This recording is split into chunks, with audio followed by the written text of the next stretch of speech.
back to the Seaboard Central, everyone, and the start of a new series on the channel. And this month I'll be weathering some of these brand new Home Shops LLC cars. They're fantastic looking, including a couple of Seaboard Central boxcars and a couple of tangent hoppers decorated for a couple of other freelance railroads, the Gulf and Ship Island and the Michigan Interstate. In addition to weathering, I'll go over some small changes I make that I use as my standard to upgrade the cars. So this Seaboard Central boxcars look like they do when they arrived brand new on the property in 1995. And since I'm model 2015, we're going to have to make some drastic changes to their appearance. On the Seaboard Central, I'm changing all of the wheel sets out from the Code 110 profile wheels to Code 88 profile wheels. And you can see the difference in the widths of them. This gives a more prototypical profile look to it. And for me, it's like the difference between going from this to this. And you decide which one looks more real. So on these cars, I'm using Rapido 33-inch Code 88 wheels. One thing I recommend is getting you a little small container to keep all of your screws and everything in. A good thing is these boxcars are already equipped with the KD scale, semi-scale size 158 couplers. And that's what I would have put on these cars had it not been already equipped with them. Like most cars on the market, these are too light for my taste. I like to add some weight to them. That stops the jerkiness when you're running them. So with a lot of patience and one of these thin, flat blades in an X-Acto knife, you can manage to take the bottom part of it off. Just be real slow, working with, try not to break any of the parts off. You have to loosen up some things. And what I do is I find these weights on Amazon. I think they're tire weights you can order. They have a self-adhesive back, so I can just put them in the car just like that, and that right there adds 2 ounces of weight, since these are each a quarter ounce for each one. To make sure they didn't go anywhere, I did add some electrical tape to it. Even though they do have a self-adhesive back, over time they may start to come loose, and I don't want them bouncing around inside the car. One of the things I made myself with this neat little handy tool to hold my couplers with some cut-off clothespins and some bamboo skewers that I've glued inside this block to hold the trucks. Now these trucks, I still have their original wheels in it. I didn't put the new wheels in it, so I'm going to use those just to keep the axle tips inside of those trucks clean. So another thing I have are these little wheel masks that I picked up at Micro Mark, and they have the new, they make for 33-inch and 36-inch. And these, for these 70-ton boxcars, they have the 33-inch wheels. So I have these inside there. We'll use these. So prototype wheels and couplers take on a reddish brown color. So any of these paints by Tamiya will work. This is a NATO brown, a red brown, and a dark earth.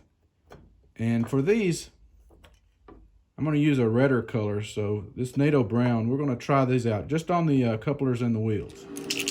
So with my airbrush booth vented to the outside,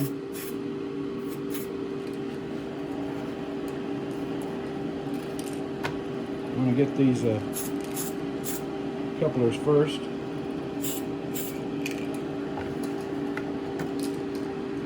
And then I'm going to take care of the wheels. And do the insides. axles.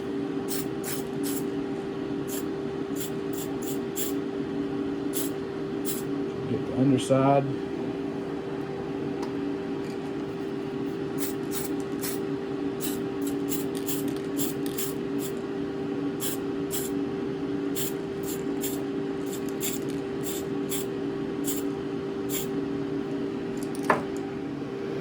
So with trucks, they vary in how they look depending on how long they've been under the car. And since these have been under the car for quite a while, what I'm going to do is I'm going to thin out some of this Vallejo dark earth with their airbrush thinner, and I'm going to be applying this with the airbrush.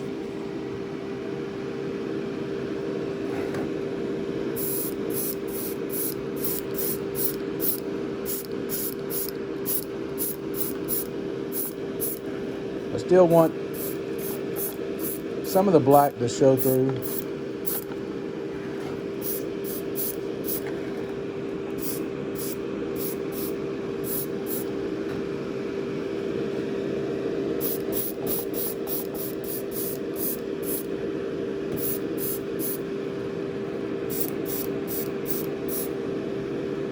Now mind you, this is just a base color. We'll be going back later with some powders. All right, with that aside, we're going to take the bottom of the car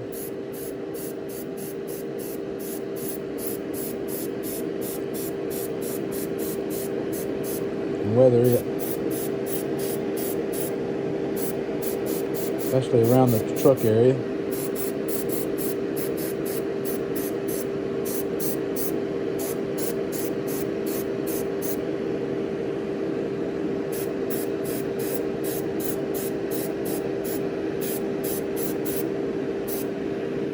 We'll also do a little at the bottom of the end, just lightly coming down on it, just where it's kicked up.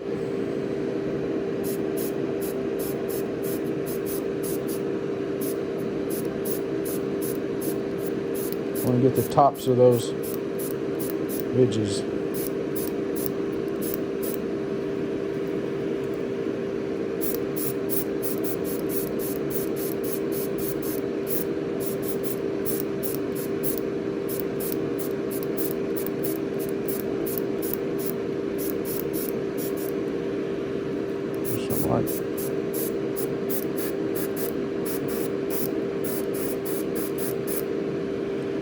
Like that. Next thing I've done is I've mixed some rust, some dark earth, and some black along with the Vallejo thinner that create a dark rusty look. And this is kind of the look I'm going for. We're going to put a little base coat on the roof of those cars. So very lightly I'm going to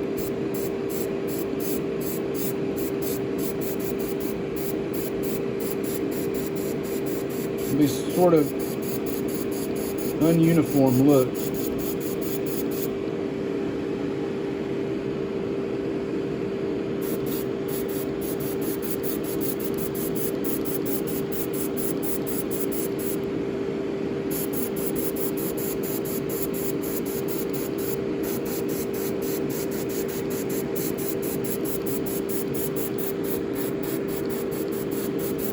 Doesn't have to be perfect because Mother Nature's not perfect. Some areas can be darker than the other. Kind of random.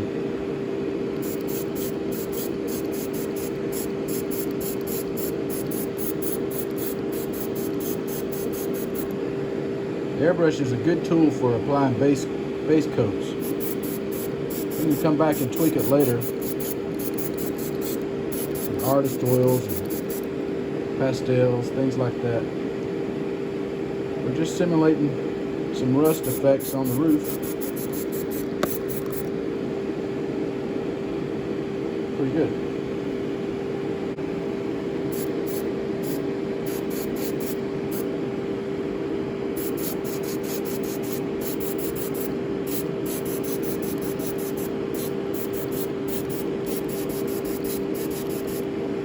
I'll make this one a little bit more random.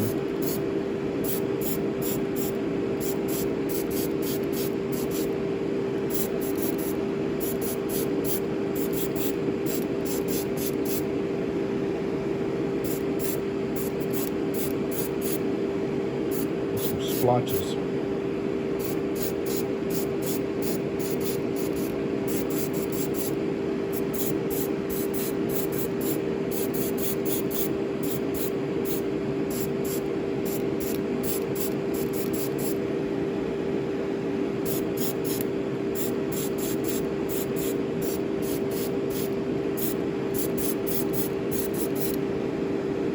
Good weathering is knowing when to stop. I got a lot of this paint left over. I'm going to go over these couplers with it. The same rust color.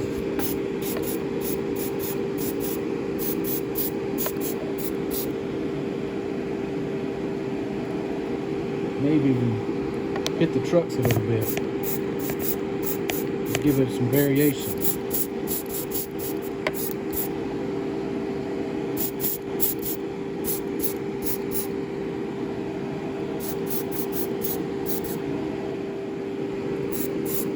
Add some to the wheels.